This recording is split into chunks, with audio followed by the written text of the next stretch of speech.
Bismillahirrahmanirrahim. Assalamu alaikum. I am Dr. Mateen, Department of Physics, Islamia College, Peshawar. Uh, Dear students, we are going to start a new chapter, which is chapter number 8, और इसका नाम है waves, and we have to go according to the PMDC new syllabus. देखें, याद रखिए इस chapter में इसके स्टार्टिंग में according to the syllabus there are certain definitions. मसलन वेव का क्या मतलब है, व्हाट इज अ वेव, ठीक है। टाइप्स ऑफ वेव्स, मसलन प्रोग्रेसिव वेव्स का क्या मतलब है।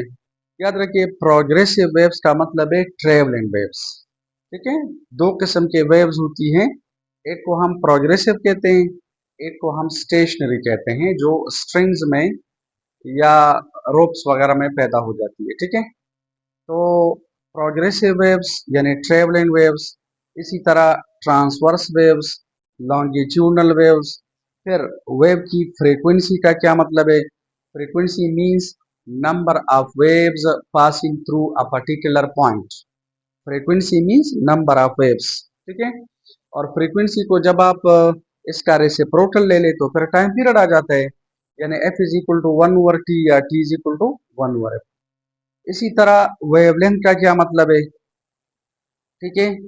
और क्रेस्ट और ट्रफ का क्या मतलब है, तो याद रखिए क्रेस्ट और ट्रफ ट्रांसवर्स वेव में होती है, कंप्रेशन और रेयरफेक्शन लॉन्गिट्यूडनल वेव में होती है। तो हमारे पास water waves, waves which are produced in a rope या स्ट्रिंग या थ्रेड्स वगैरह, इन्हें हम कहते हैं ट्रांसवर्स वेव्स। और याद रखिए all electromagnetic waves are also transverse. Electromagnetic waves या इलेक्ट्रोमैग्नेटिक रेडिएशंस का क्या मतलब है। इसका मतलब है X rays, sorry gamma rays, X rays, ultraviolet, visible, I R, ठीक है। और इसके बाद माइक्रोवेव्स एंड रेडियो वेव्स। इन तमाम वेव्स को या रेडिएशंस को वी कॉल इलेक्ट्रोमैग्नेटिक वेव्स। तो याद रखिए all electromagnetic waves are transverse in nature. Light waves transverse in nature या आप एक्सरेज कंसिडर करें, आई आर कंसिडर, जो भी इलेक्ट्रोमैग्नेटिक वेव्स है। इलेक्ट्रोमैग्नेटिक वेव्स का मतलब है जिनमें there is electric and magnetic components या electric and magnetic fields. All electromagnetic waves are transverse. Water waves are transverse in nature. Waves which are set up in a rope या thread या string transverse in nature. आपको पता है कि transverse का क्या मतलब है। इसी तरह तमाम electromagnetic waves are transverse in nature.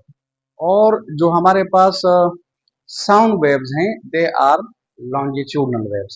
और याद रखिए साउंड वेव्स का दूसरा नाम है कंप्रेशनल वेव्स। तो कंप्रेशनल वेव्स, लॉन्गिट्यूडनल वेव्स में there are compressions and rarefaction. एक कंप्रेशन और एक रेयरफेक्शन को एक वेव कहते हैं, और एक वेव की लेंथ को वेवलेंथ कहते हैं। ट्रांसवर्स वेव्स में एक क्रेस्ट और एक ट्रफ को एक वेव कहते हैं, और इसके लेंथ को हम क्या कहते हैं, वेवलेंथ। सही है। अब जो इम्पोर्टेंट इसमें टॉपिक है वो है Newton's formula for the velocity of sound in fluids. Syllabus में लिखा है स्पीड ऑफ साउंड, लेकिन इसका मतलब है Newton's formula for the velocity या for the speed of sound in fluids. एक बात आप याद रखें, एक हमारे पास ये फार्मूला है, लुक इट, ये एक इक्वेशन है v is equal to F lambda. v का मतलब है स्पीड या वेलोसिटी, f का मतलब है फ्रीक्वेंसी, लैम्डा मींस वेवलेंथ। याद रखिए ये फार्मूला तमाम वेव्स को एप्लीकेबल है। ये फार्मूला तमाम वेव्स को एप्लीकेबल है, इलेक्ट्रोमैग्नेटिक वेव्स को, ठीक है ना, मैकेनिकल वेव्स को। मैकेनिकल वेव्स का मतलब है जिनकी प्रोपगेशन के लिए मीडियम इज रिक्वायर्ड। मसलन वाटर वेव्स ट्रांसवर्स भी है, मैकेनिकल भी है, because they do require a particular medium. इसी तरह waves which are set up in a rope transverse भी है, मैकेनिकल भी है। लेकिन जो इलेक्ट्रोमैग्नेटिक वेव्स हैं, ठीक है ना, they are not mechanical because they don't require any medium for their propagation. तो ये जो फार्मूला है ये तमाम वेव्स को एप्लीकेबल है। वाटर वेव्स को एप्लीकेबल है, साउंड वेव्स को एप्लीकेबल है, इलेक्ट्रोमैग्नेटिक वेव्स को एप्लीकेबल है, ठीक है ना। अगर किसी रोप में वेव्स हैं और आपको फ्रीक्वेंसी और वेवलेंथ का पता है, you can determine the speed of the waves. तो this is a general formula. ये फार्मूला तमाम किस्म के वेव्स को एप्लीकेबल है। अंडरस्टैंड। और याद रखिए पीएमडीसी के सिलेबस में बाकायदा लिखा हुआ है टू डिस्क्राइब या टू अंडरस्टैंड कि what is v is equal to F lambda. तो इस फार्मूले की स्पेशलिटी ये है कि this is applicable to all types of waves. बास फार्मूले इस तरह होते हैं कि वो आप सपोज साउंड वेव्स को अप्लाई कर सकते हैं, इलेक्ट्रोमैग्नेटिक वेव्स को अप्लाई नहीं कर सकते हैं, या रोप के लिए आप अप्लाई नहीं कर सकते। तो this is a general formula. आपको अगर किसी वेव की फ्रीक्वेंसी और वेवलेंथ का पता है, यू कैन डिटरमिन वेलोसिटी, या वेलोसिटी और फ्रीक्वेंसी का पता है, यू कैन डिटरमिन वेवलेंथ, या वेवलेंथ और वेलोसिटी का पता है तो यू कैन डिटरमिन फ्रीक्वेंसी। सही है। So this is a general formula. बस फार्मूले जो हैं they are specialized, they are special formulas. For example look at, हमारे पास वेलोसिटी ऑफ साउंड बराबर है, डेरिवेशन हम नहीं करते, हम सिर्फ we have to focus on concepts. Velocity of sound बराबर है इलास्टिसिटी डिवाइडेड बाय डेंसिटी। याद रखिए ये फार्मूला सिर्फ साउंड वेव्स को एप्लीकेबल है। ये फार्मूला आप लाइट वेव्स को अप्लाई नहीं कर सकते, वाटर वेव्स को आप अप्लाई नहीं कर सकते। Understand. This is only applicable to sound waves. तो ई का मतलब है, ई का मतलब है इलास्टिसिटी, और इलास्टिसिटी का मतलब है stress divided by volumetric strain. Stress का मतलब है फोर्स पर यूनिट एरिया, और स्ट्रेन का मतलब है change in volume per unit original volume. Understand. याद रखिए स्ट्रेस और elasticity they have got the same units. ये जो मैं बता रहा हूं these are MCQs. Stress and elasticity have got the same units, the same dimensions. Why? Because strain is dimensionless. Strain का मतलब है change in volume per unit original volume. तो volume के dimensions are cancelled. तो strain is dimensionless. ये this is an MCQ. ठीक है। ये strain is dimensionless, strain is unitless. Stress के जो dimensions हैं वो प्रेशर के डायमेंशन के बराबर है, या इसके जो यूनिट्स है वो प्रेशर के यूनिट्स के बराबर है, और इसके इसके जो यूनिट्स है वो इलास्टिसिटी के यूनिट्स के भी बराबर है। यानी इलास्टिसिटी का यूनिट क्या है, Newton per metre square. Stress का यूनिट क्या है, Newton per metre square. Pressure का यूनिट क्या है, Newton per metre square. So again they will have the same dimensions also. और इस रो का मतलब है मेस पर यूनिट वॉल्यूम। ई का मतलब है इलास्टिसिटी, और रो का मतलब है डेंसिटी। इलास्टिसिटी किसकी, मीडियम की, और डेंसिटी किसकी, मीडियम की। तो डेंसिटी का मतलब है मेस पर यूनिट वॉल्यूम। अच्छा एक बात आप याद रखें, अकॉर्डिंग टू दिस इक्वेशन जिस मीडियम की इलास्टिसिटी ज्यादा होती है, जो मीडियम ज्यादा इलास्टिक हो, इलास्टिसिटी अगर ज्यादा है तो वेलोसिटी ऑफ साउंड ज्यादा। मसलन steel, steel is more elastic, steel is more elastic, iron is more elastic, rubber is less elastic. देखिए इलास्टिसिटी का मतलब है अगर आप किसी मटेरियल के ऊपर थोड़ा सा स्ट्रेस अप्लाई करें और उसमें स्ट्रेन ज्यादा आता है तो इसका मतलब है ये कम इलास्टिक है। आप स्ट्रेस कम अप्लाई करे और स्ट्रेन ज्यादा, तो डिनोमिनेटर ज्यादा, इलास्टिसिटी कम। मसलन रबर, रबर पर अगर आप थोड़ा सा स्ट्रेस अप्लाई करें तो स्ट्रेन ज्यादा, तो rubber is less elastic. Remember this is also an MCQ.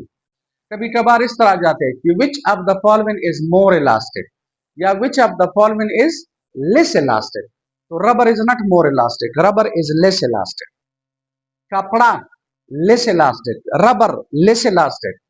ठीक है, मेटल्स मसलन steel, iron, copper, they are more elastic.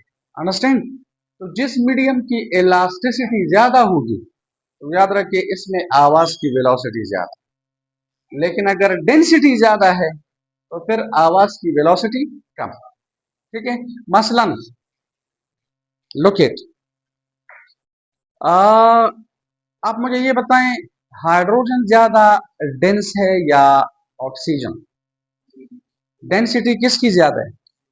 Oxygen की। तो लुक इट, ऑक्सीजन की डेंसिटी ज्यादा, तो ऑक्सीजन में आवाज की वेलोसिटी कम। हाइड्रोजन की डेंसिटी कम, आवाज की वेलोसिटी ज्यादा। तो कभी कभार इस तरह एमसीक्यू आ जाते हैं कि in which of the following gases the velocity of sound is maximum. अगर लिखा है ऑक्सीजन, हाइड्रोजन, बोथ, नन, तो याद रखिए जिसकी डेंसिटी कम वेलोसिटी ज्यादा, जिसकी डेंसिटी ज्यादा वेलोसिटी कम। अंडरस्टैंड? क्लियर? अच्छा, एक बात आप याद रखें, अगर आप ऐसा करें, लुक एट, कि इस इलास्टिसिटी को आप अगर यंग मॉडुलस से रिप्लेस करें, यंग मॉडुलस, यंग मॉडुलस का मतलब है the ratio between stress and linear strain. Young modulus, the ratio between stress and linear longitudinal strain. यानी अगर आप किसी बॉडी पर स्ट्रेस अप्लाई करें और उसकी लेंथ में चेंज आता है, तो उस स्ट्रेस और लीनियर स्ट्रेन के दरमियान रेशो को यंग मॉडुलस कहते हैं। तो याद रखिए that equation becomes like this, look it, that equation becomes y divided by rho under the root. याद रखिए this equation will give you the velocity of sound in solids, क्योंकि Young modulus किसका होता है? सॉलिड्स का। Length चावी the solids, gases और liquids की लेंथ नहीं होती, तो यंग मॉडुलस किसका होता है? सॉलिड्स का। That is that will MCQs be understand, if you understand me, शाबाश। यंग मॉडुलस सॉलिड्स का होता है, तो याद रखिए अगर आप इलास्टिसिटी की जगह यंग मॉडुलस लिखें, so this will be the equation for the velocity of sound in solids। अब अगर इस तरह लिखा है कि which of the following equation gives us the velocity of sound in solids, मसलन एक किस तरह लिखा है, कुछ और लिखा है, कुछ और लिखा है, तो जहां पर y लिखा हो, this is the velocity of sound in solids. याद रखिए अगर आप इस इलास्टिसिटी को प्रेशर से रिप्लेस करें, जिस तरह न्यूटन ने किया था, इसकी तरफ मैं आ रहा हूं, अगर आप इस इलास्टिसिटी को प्रेशर से रिप्लेस करें, तो याद रखिए this formula becomes P divided by rho under the root, and this is the velocity of sound in gases. Understand? शाबाश। और याद रखें अगर आप इस इलास्टिसिटी को बल्क मॉडुलस से रिप्लेस करें, बल्क मॉडुलस, बल्क मॉडुलस का मतलब है stress divide by volumetric strain, तो फिर this is the formula for the velocity of sound in liquids. ये सारे एमसीक्यूज हैं। अब ये डिपेंड करते हैं कि आपकी पिकिंग पावर कितनी है। अगर E की जगह आप Y लेके तो सॉलिड्स, और E की जगह P लेके तो गैसेस, और अगर E की जगह B लेके तो लिक्विड्स। अंडरस्टैंड? अनदर थिंग याद रखिए, यंग मॉडुलस और elasticity have got the same units, the same dimensions. pressure and elasticity have got the same dimensions, the same units. ये दो MCQs हैं. Bulk modulus or elasticity have got the same units and the same dimensions. Clear? अब हम आ रहे हैं target की तरफ. Look at. We have to discuss Newton's formula for the velocity of sound in fluids. Chapter number 6 में हमने पढ़ा था कि फ्लूइड या फ्लूइड का मतलब है anything which can flow. All the gases and liquids are said to be fluids. Gases और लिक्विड्स को हम फ्लूइड कहते हैं. याद रखिए यहां पर फ्लूइड का मतलब है हवा. यानी Newton calculated a formula for the velocity of sound in air. Is it? अब न्यूटन ने कैसे कैलकुलेट किया? तो याद रखिए न्यूटन अप्लाइड आइसोथर्मल कंडीशन. अब जरा देखिए कि न्यूटन का कंसेप्ट क्या था और try to understand. Look at number 1.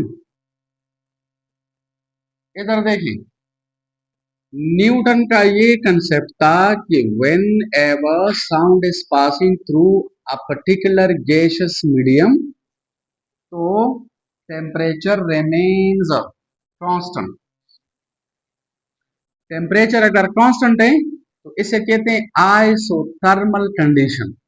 He calculated this elasticity at constant temperature condition. Therefore, इसे हम कहते हैं isothermal elasticity. Isothermal elasticity. मतलब he calculated this elasticity isothermally. Isothermally means constant temperature पे. अब कॉन्सेप्ट को देखें. साउंड वेव्स कौन सी वेव्स हैं? लॉन्गिट्यूडनल है कि ट्रांसवर्स है? लॉन्गिट्यूडनल है. कंप्रेशनल वेव्स है. तो कंप्रेशनल वेव्स में क्रिस्ट और ट्रफ होते हैं या रेयरफेक्शन एंड कंप्रेशन? अच्छा, तो न्यूटन का ये कंसेप्ट था कि whenever sound is passing through a gaseous medium, मतलब ये कंप्रेशन है, रेयरफेक्शन, ठीक है, फिर कंप्रेशन और फिर rarefaction and so on. Look at Newton का कंसेप्ट ये था कि whenever sound is passing through a gaseous medium तो temperature remains constant. ठीक है, तो ये एक MCQ भी है कि Newton calculated the velocity of sound in air. नीचे लिखा हुआ होता है आइसोथर्मली, एडियाबैटिकली, ठीक है, आइसोबैरिकली, फ्ला फ्ला फ्ला, आइसोकोरिकली. तो याद रखिए he calculated the velocity of sound isothermally. Newton का ये कंसेप्ट था कि whenever sound is passing through a gaseous medium temperature remains constant. Temperature remains constant. उसने क्यों कहा? क्योंकि उसका कंसेप्ट ये था कि कंप्रेशन का मतलब है increase in pressure decrease in volume. सही है. और रेयरफेक्शन का मतलब है increase decrease in pressure increase in volume. तो ही सेड कि this is possible only when temperature remains constant. Increase in pressure decrease in volume और decrease in pressure increase in volume का मतलब है बॉयल्स लॉ. और Boyle law is applicable at constant temperature. तो याद रखिए Newton applied straightforwardly the Boyle's law and he calculated this elasticity and which was equal to the pressure of the gas या air. दोबारा सुनिए, Newton का concept ये था कि whenever sound is passing through a particular gaseous medium temperature remains constant. उसने क्यों कहा? क्योंकि उसका ये कंसेप्ट था कि कंप्रेशन का मतलब है increase in pressure decrease in volume और रेयरफेक्शन का मतलब है decrease in pressure increase in volume. तो he said this is possible only when temperature remains constant and he applied the Boyle's law. And whatever I say, this will be an MCQ. Each and every sentence is MCQ. कभी कभार इस तरह जाते हैं कि which of the following laws was applied by Newton to calculate the velocity of sound in a gaseous medium. तो नीचे लेकर वो थे चार्ल्स ला, जेलूसिक ला, बायल्स ला, अवागेड्रो ला, फ्ला फ्ला फ्ला। तो बायल्स ला। अब हमारे पास बायल्स ला क्या है? बायल्स ला है P V is equal to constant. बस डेरिवेशन हम नहीं करते, ठीक है? डेरिवेशन हम he applied the Boyle's law, उसने बायल्स लॉ अप्लाई किया और याद रखिए he calculated elasticity and he said कि this elasticity is equal to the pressure of the gas या the pressure of air whatever, लेकिन गैसियस मीडियम। तो अगर आप डेरिवेशन हम नहीं करते, डोंट वरी, इस इलास्टिसिटी की जगह अगर आप पी लेके तो वेलोसिटी ऑफ साउंड यानी Newton's formula for the velocity of sound becomes, क्या लिखूं मैं, P डिवाइडेड बाय रो। याद रखिए this is called Newton's formula for the velocity of sound in air. अच्छा, अब अगर एमसीक्यूज में आ जाए कि which of the following parameter was replaced by pressure by Newton, और अगर नीचे लिखा है टेम्परेचर, इलास्टिसिटी, फ्ला फ्ला फ्ला, तो इलास्टिसिटी याद रखिए he replaced this elasticity by the pressure of the gas. और हमने बार बार पढ़ा कि pressure and elasticity they are dimensionally unit wise they are the same. तो Newton applied the Boyle's law, यानी he considered temperature to be constant, he applied the Boyle's law, and by doing certain calculation, lengthy calculation, he got that elasticity can be replaced by the pressure of a gas। ठीक है? तो अगर इस elasticity की जगह आप pressure लेके तो this formula is converted into the Newton's formula for the velocity of sound in air या in gases। याद रखिए दिस इज जनरल फार्मूला। आप ई को पी से रिप्लेस करें तो न्यूटन फार्मूला बन जाता है, और अगर आप ई को वाई से रिप्लेस करें तो सॉलिड्स के लिए जो फार्मूला है वो बन जाता है। अगर आप ई को बी से रिप्लेस करें तो लिक्विड्स के लिए जो वेलोसिटी ऑफ साउंड है उसके लिए फार्मूला आ जाता है। अच्छा, अब अगर आप इस फार्मूले को हवा में अप्लाई करें, जब आप इसे हवा में अप्लाई करते हैं तो याद रखिए इस P का मतलब है एटमॉस्फेरिक प्रेशर। तो एटमॉस्फेरिक प्रेशर बराबर होता है rho G H. Atmospheric pressure means rho G H. आप मुझे ये बताएं what is rho? What is rho? दाखिले कुलो के का ना, what is rho? Density, the charge, the taper, the charge density. ये रो किसकी डेंसिटी है? हाँ, याद रखिए ये जो रो है it is density of mercury. It is density of mercury. आपने मैट्रिक में पढ़ा है ना कि if you consider a tub और इसमें क्या है, मर्करी है, और इसमें आप लोग एक tube which is also field of mercury इस तरह उल्टा करें तो व्हाट हैपेंस? आपने स्कूल लेवल पे इस तरह पढ़ा था if this is a tub और इसमें आप किसी ट्यूब को जिसमें मरकरी है इस तरह उल्टा करें, ये ग्रेजुएटेड ट्यूब है, दर्जादार है, ग्रेजुएटेड है, स्केल्ड ट्यूब है। तो आपको पता है एटमॉस्फेरिक प्रेशर किसके ऊपर है? मरकरी के ऊपर। एटमॉस्फेरिक प्रेशर मरकरी को क्या करता है? प्रेस। तो ये मरकरी तो नीचे नहीं आ सकती, तो ट्यूब के अंदर ऊपर जाती है। कितना ऊपर जाती है? 76 सेंटीमीटर। तो अगर आप H को G और फिर डेंसिटी ऑफ मर्करी से मल्टीप्लाई करें तो हमारे पास प्रेशर आ जाता है। This is atmospheric pressure.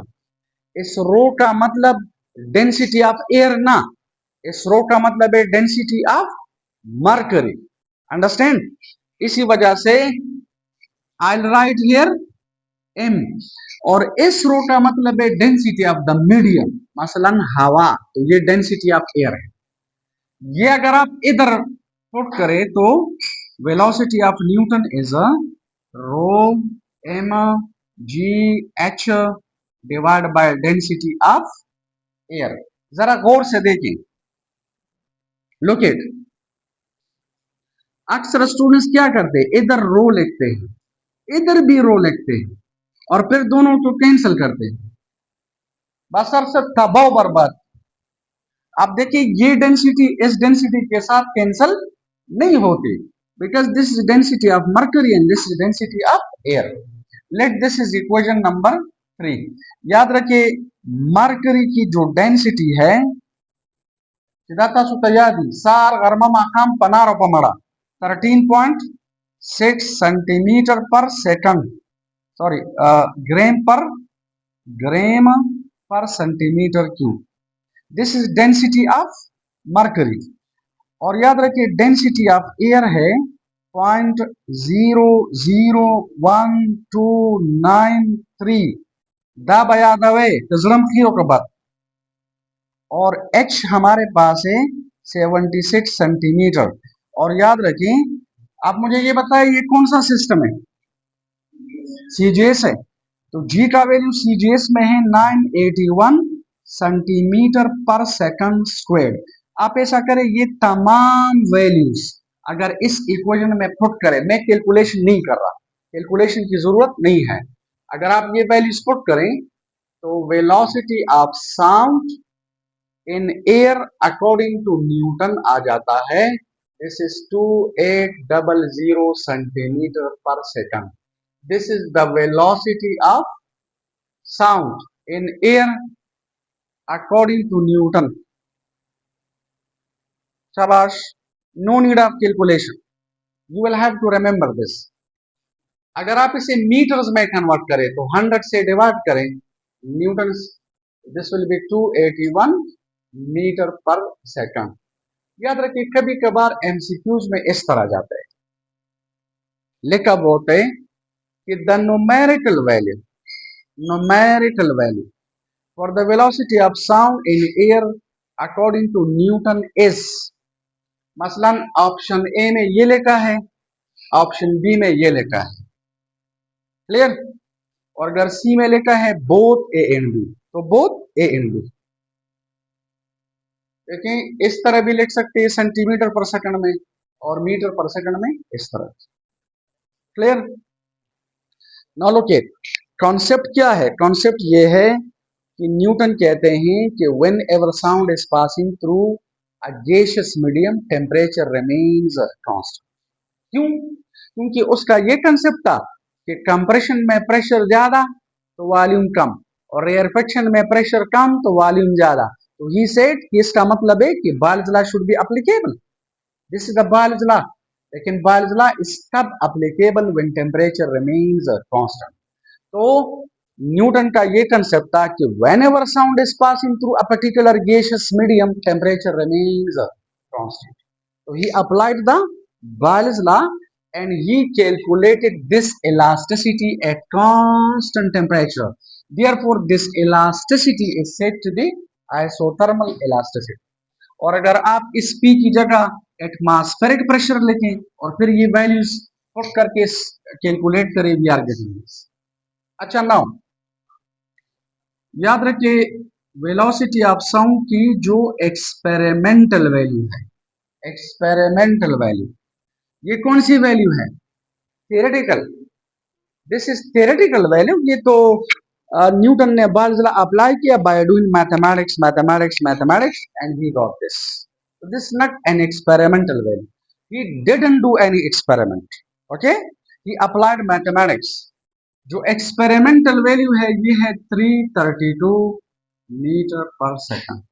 अब आप मुझे ये बताएं, ये जो थियोरेटिकल वैल्यू है ये एक्सपेरिमेंटल वैल्यू से कम है या ज्यादा है? कम है। कितना कम है? 16%। ए लुक इट, ये वैल्यू, ये थियरेटिकल वैल्यू इस एक्सपेरिमेंटल वैल्यू से 16% कम है। और याद रखिए this is an MCQ, this is an MCQ. अब कैसे कैलकुलेशन करेंगे? आपने फर्स्ट ईयर चैप्टर नंबर 1 में पढ़ा है कि देखिए एरर, एरर का क्या मतलब है?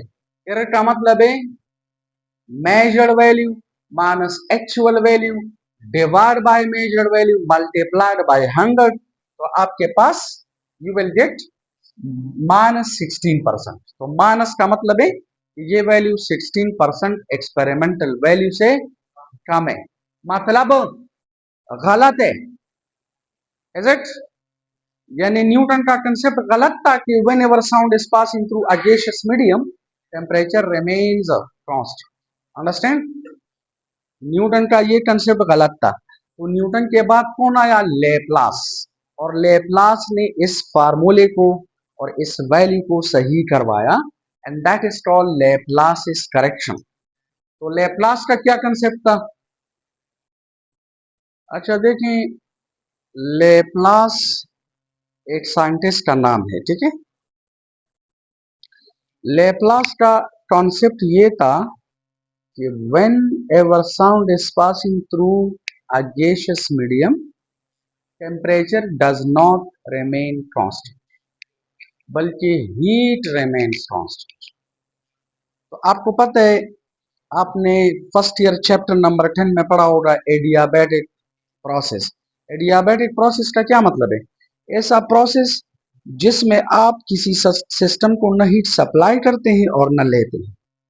A process in which no heat enters the system nor leaves the system, that is called adiabatic process।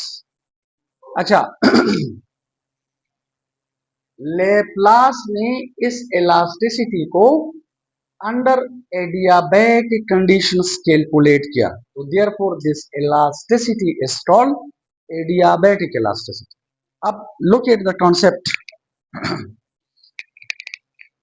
देखो, लेप्लास का कंसेप्ट ये था कि देखिए कंप्रेशन, कंप्रेशन उसका कंसेप्ट ये था कि कंप्रेशन का मतलब है इंक्रीज इन टेम्परेचर। जब आप गैस को कंप्रेस करते हैं तो टेम्परेचर बढ़ जाता है। आप साइकिल के टायर को पंप से हवा देते, you are pump in the air, pump in the air, pump in the air, तो व्हाट हैपेंस? पंप के जो वॉल्स है वो गर्म हो जाती है। कंप्रेशन का मतलब है increase in temperature. Understand? Compression का मतलब है इंक्रीज इन टेम्परेचर, और रेयरफेक्शन का मतलब है डिक्रीज इन टेम्परेचर। अंडरस्टैंड? शाबाश। देखो, जब आप किसी गैस को कंप्रेस करते हैं तो कंप्रेशन का मतलब है चांसेस ऑफ कोलिजन मॉलिक्यूल्स के दरमियान बढ़ जाते हैं। तो कोलिजन की वजह से what happens? The heat is lost, the energy is lost in the form of heat, temperature बढ़ जाता है। Is it? और रेयरफेक्शन में टेम्परेचर कम हो जाता है। अब सुने जरा, लेप्लास का कंसेप्ट ये था कि when ever sound is passing through a gaseous medium, तो कंप्रेशन में टेम्परेचर बढ़ जाता है और रेयरफेक्शन में टेम्परेचर कम हो जाता है, तो temperature does not remain constant. ठीक है, यानी he rejected the concept of Newton. Understand? उसका कंसेप्ट ये था कि कंप्रेशन में, सुने जरा, कंप्रेशन में अगर टेम्परेचर बढ़ जाता है, क्लियर, तो इतनी जल्दी से हीट कंप्रेशन से सराउंडिंग में नहीं जाता। Why? Because air is a bad conductor of heat, air is a bad conductor of heat, and this is a blessing from God. ये अल्लाह ताला की नेमत है कि air is a bad conductor of heat. उस पर हम सामने नशवाखिस। आप लोग ये जो सामने वाला गेट है, एकेडमी की जो गेट है, मेटेलिक गेट है ना, आप इसके ऊपर हाथ रखें तो it is very very hot, इसका टेम्परेचर बहुत ज्यादा है। क्लियर? तो that is a very good heat conductor. Air is a bad conductor of heat. तो लेप्लास का कंसेप्ट ये है कि कंप्रेशन में अगर टेम्परेचर बढ़ जाता है तो आपको पता है हीट ज्यादा टेम्परेचर से कम टेम्परेचर रीजन की तरफ फ्लो करता है according to the law of heat exchange. तो कंप्रेशन में अगर टेम्परेचर बढ़ जाता है तो हीट इतनी जल्दी से सराउंडेड में नहीं जाता, कंप्रेशन से सराउंडेड में नहीं जाता। वाई? क्योंकि air is a bad conductor of heat. और रेयरफिक्शन में अगर टेम्परेचर बढ़ जाता है, सॉरी कम हो जाता है, तो सराउंडिंग से हीट इतनी जल्दी से रेयरफिक्शन में नहीं आता, because air is a bad conductor of heat. तो ही सेज और ही सेड, लेप्लास सेड कि whenever sound is passing through a gaseous medium, so under this process no heat is lost nor gained. Compressions and rarefactions are passing through a gaseous medium. तो इस process में no heat is lost and no heat is gained because air is a bad conductor of heat. तो instead of Boyle's law, Laplace applied the adiabatic gas equation. ए दिल तक हो रहे, आप मुझे ये बताएं व्हाट इज दिस, जल्दी से बताओ। This is Boyle's law, this is Boyle's law। Boyle's law का मतलब है प्रेशर ज्यादा करे तो वॉल्यूम कम, प्रेशर कम करे तो वॉल्यूम ज्यादा, प्रोडक्ट रिमेन्स कांस्टेंट। लेकिन this is possible only when temperature remains constant. अगर टेम्परेचर कांस्टेंट नहीं है तो फिर we can't apply the Boyle's law, we have to apply the adiabatic gas equation, PV power gamma. ये गेमा कहां से आया है? कैलकुलेशन में आया है। जिस तरह आप कहते हैं काइनेटिक एनर्जी बराबर है हाफ mv², ये हाफ कहां से आया? कैलकुलेशन में आया ना। या v के ऊपर स्क्वायर कहां से आया? कैलकुलेशन में आया है। तो तब वो डायमेंशंस आर सेट, अदरवाइज ना। तो गेमा का मतलब है एडियाबेटिक इलास्टिसिटी और आइसोथर्मल इलास्टिसिटी के दरमियान रेशो को गेमा कहते हैं। And this is a pure number because this is elasticity, this is elasticity, their dimensions and units are cancelled out and we get a pure number, a pure mathematical number. तो याद रखिए गेमा बराबर है एडियाबेटिक इलास्टिसिटी और isothermal elasticity के दरमियान ratio. अच्छा एक बात आप याद रखिए, ये गेमा डायमेंशनलेस है एमसीक्यू, गेमा यूनिटलेस है एमसीक्यू, लेकिन ये एडियाबेटिक इलास्टिसिटी में इस तरह लिख सकता हूं गेमा into isothermal elasticity. Look at, adiabatic elasticity बराबर है आइसोथर्मल इलास्टिसिटी के तब जब आप इसको किसी नंबर से मल्टीप्लाई करें।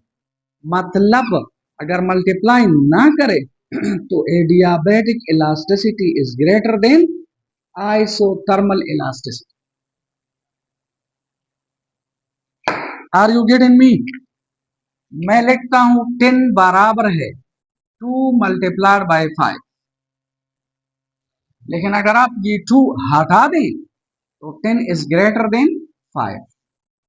तो this is also an MCQ. कभी कभार एमसीक्यू में इस तरह जाते हैं कि which of the following is correct, तो नीचे लिखा हुआ होगा adiabatic elasticity is greater than isothermal, adiabatic elasticity is less than isothermal, adiabatic elasticity is equal to isothermal elasticity.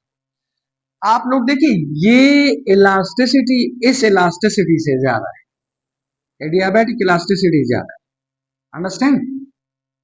अच्छा, और जब लेप्लास ने ये इक्वेशन अप्लाई की, एडियाबेटिक गैस इक्वेशन अप्लाई की, तो बाय डूइंग लेंथी कैलकुलेशन उसने ये प्रूफ किया कि एडियाबेटिक इलास्टिसिटी बराबर है गेमा पी के। एडियाबेटिक इलास्टिसिटी गेमा पी के बराबर है। न्यूटन ने क्या कहा था? न्यूटन ने ये कहा था कि आइसोथर्मल इलास्टिसिटी प्रेशर के बराबर है, और लेप्लास कहते हैं ना, एडियाबेटिक इलास्टिसिटी गेमा प्रेशर के बराबर है। न्यूटन ने पकड़ा गेमा है रशियो, उसने कहा प्रेशर, लेकिन जब आप इस प्रेशर को गेमा से मल्टीप्लाई करें तो ये वैल्यू थोड़ी सी बढ़ जाएगी, तो एक्सपेरिमेंटल के बराबर आ जाए। तो याद रखें, अगर आप इस इलास्टिसिटी की जगह आप गेमा पी लेते, गेमा पी डिवाइड बाय रो, तो please remember this is called Laplace formula for the velocity of sound in a gaseous medium. This is called Laplace formula. ठीक है, we will apply in MCQs, ज्यादा ज्यादा ये वाला फार्मूला हम अप्लाई करें। This is called Laplace formula for the velocity of sound in a gaseous medium. अच्छा याद रखें, ये मैं इस तरह भी लिख सकता हूं, V Laplace is equal to gamma under the root, और इधर अगर मैं लिखूं P डिवाइडेड बाय रो, आप मुझे ये बताएं what is P by rho under the root, जल्दी बताओ। This is V Newton, this is V Newton. याद रखिए फॉर एयर ये गेमा है 1.42, और अभी हमने पढ़ा कि V न्यूटन है 281 मीटर पर सेकंड। अगर आप ये वैल्यूज इधर लेते तो V लेप्लास आ जाएगा, ठीक है, 1.42 अंडर द रूट और इधर 281 मीटर पर सेकंड, तो इससे अप्रोक्सीमेटली 332 मीटर पर सेकंड आ जाए। This is the numerical value for the velocity of sound in air according to Laplace. और एक्सपेरिमेंटल वैल्यू कितनी है, वो भी एग्जैक्टली 332 मीटर पर सेकंड है। अंडरस्टैंड, इसका मतलब है कि वी लेप्लास हमारे पास वी एक्सपेरिमेंटल के बराबर है, इज इट। और जो वी न्यूटन था वो एक्सपेरिमेंटल वैल्यू से 16% कम। अंडरस्टैंड, शाबाश। तो देखिए, we studied we Newton as well as we Laplace, और इससे रिलेटेड जो एमसीक्यूज है वो हमने दरमियान दरमियान में डिस्कस किए। इंशाल्लाह टुमारो वी विल डिस्कस के वेलोसिटी ऑफ साउंड जो है वो किन किन चीज़ों पर, किन पैरामीटर्स पर डिपेंड करती है। मसलन प्रेशर के साथ इसका क्या रिलेशन है, टेम्परेचर के साथ, डेंसिटी के साथ, ह्यूमिडिटी के साथ, ठीक है ना, विंड के साथ इसका क्या रिलेशन है, वो इंशाल्लाह कल डिस्कस करेंगे। Thank you.